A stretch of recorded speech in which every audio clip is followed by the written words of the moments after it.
अभी तक हम लोगों ने वाक्य के बारे में जाना कि वाक्य क्या होता है। अब हम जानेंगे वाक्य के कितने भेद होते हैं। तो वाक्य के जो भेद होते हैं वो रचना के आधार पर, किसके आधार पे? रचना के आधार पे 3 प्रकार के होते हैं। पहला साधारण वाक्य, दूसरा संयुक्त वाक्य, तीसरा है मिश्र वाक्य। साधारण वाक्य क्या होता है? जो एकदम साधारण वाक्य हो, जिसमें एक कर्ता है और एक ही क्रिया है, वह वाक्य कैसा हुआ? साधारण वाक्य हुआ। इसमें एक कर्ता है और एक क्रिया है, तो ऐसा वाक्य क्या है, क्या कहलाता है? साधारण वाक्य। जैसे बच्चा दूध पीता है, यहाँ बच्चा जो शब्द है एक कर्ता हुआ और पीना क्या है? पीता है, यहाँ एक क्रिया हुई, यानी एक कर्ता है और एक क्रिया है। ठीक। अगला है संयुक्त वाक्य। संयुक्त वाक्य क्या होता है? जहां दो या दो से अधिक साधारण वाक्य जब किसी समुच्चय बोधक शब्द के द्वारा, समुच्चय बोधक शब्द के द्वारा आपस में जुड़ जाते हैं तो वह क्या कहलाता है? संयुक्त वाक्य। जैसे ठंडी हवा चल रही है इसलिए स्वेटर पहन लो। अब यहाँ देखते हैं 2 साधारण वाक्य हैं। पहला साधारण वाक्य क्या है? ठंडी हवा चल रही है। और दूसरा साधारण वाक्य क्या है? स्वेटर पहन लो। इसमें देखेंगे तो क्या है? यहाँ 2 साधारण वाक्य हुए और दोनों को जोड़ कौन रहा है? इसलिए शब्द। जो इसलिए है, ये समुच्चय बोधक शब्द है, यह दोनों को आपस में जोड़ रहा है। तो इसमें क्या होता है? 2 या 2 से अधिक क्रियाएं होती हैं। कितनी क्रियाएं होंगी? या 2 होंगी या फिर 2 से अधिक होंगी।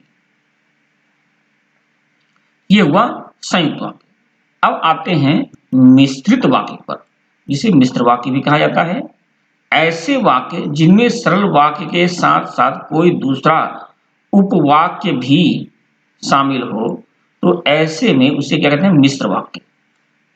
जब भी मिश्र वाक्य जो होता है वो उपवाक्य से किसी व्याकरण योजक शब्द के द्वारा आपस में जुड़ता है। जैसे कि, जो, क्योंकि, जितना, उतना, जैसा, वैसा, जब, तब, जहां, वहां, जिधर, इधर, उधर, यद्यपि, यदि, मगर, तथापि आदि सब जो शब्द होते हैं, व्याकरण योजक शब्द होते हैं, उनसे जुड़े होते हैं।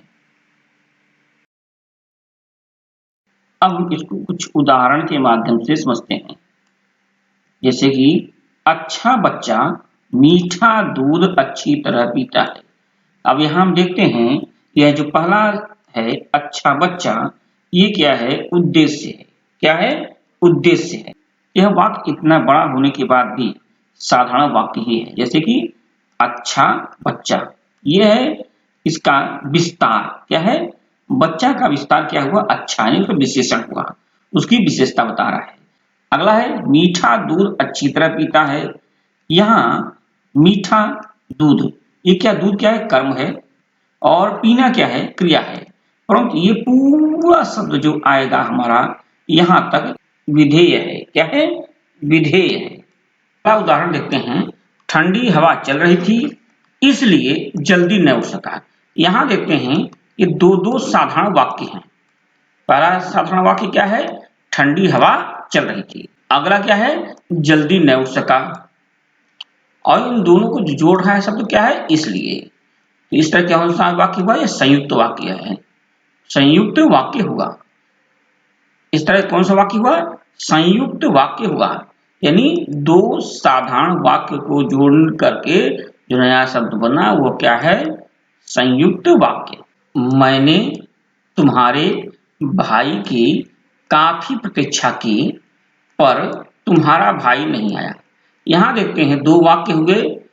मैंने तुम्हारे भाई की प्रतीक्षा की, तुम्हारा भाई नहीं आया। इन दोनों साधारण वाक्य को जोड़ने के लिए एक नया जो विशेष समुच्चय बोधक शब्द का प्रयोग किया गया वह है पर, और इस कारण एक नया शब्द बना। मैंने तुम्हारे भाई की काफी प्रतीक्षा की परंतु वह नहीं आया, पर वह नहीं आया। इस प्रकार से 2 साधारण वाक्य आपस में जुड़ गए। अगला उदाहरण मैं देखता हूं। मैं विश्वास के साथ कह सकता हूं कि यह आदेश ही है। ये कौन सा वाक्य है? मिश्र वाक्य। अब देखते हैं मिश्र वाक्य में क्या होता है। मैं विश्वास के साथ कह सकता हूं, एक वाक्य हुआ। दूसरा वाक्य क्या है? यह आदेश ही है। और इन दोनों को जोड़ने के लिए कौन सा उपयोग किया गया है? की का। इस प्रकार यह एक मिश्र वाक्य बन गया। ठीक, दोनों को आपस में जोड़ दिया गया। जो मेहनत करता है वह फल खाता है। अर्थ एक ही वाक्य है। जो मेहनत करता है वह फल खाता है। तो जो मेहनत करता है वह फल खाता है। यह भी कैसा वाक्य है? मिश्र वाक्य। यह वाक्य कैसा है? मिश्र वाक्य है। समुच्चय बोधक शब्द होते हैं पर, इसलिए, किंतु, या, और, या। इस प्रकार हम लोग आज जो पढ़े हैं वो कौन सा है? वाक्य के भेद, ठीक, रचना के आधार पर।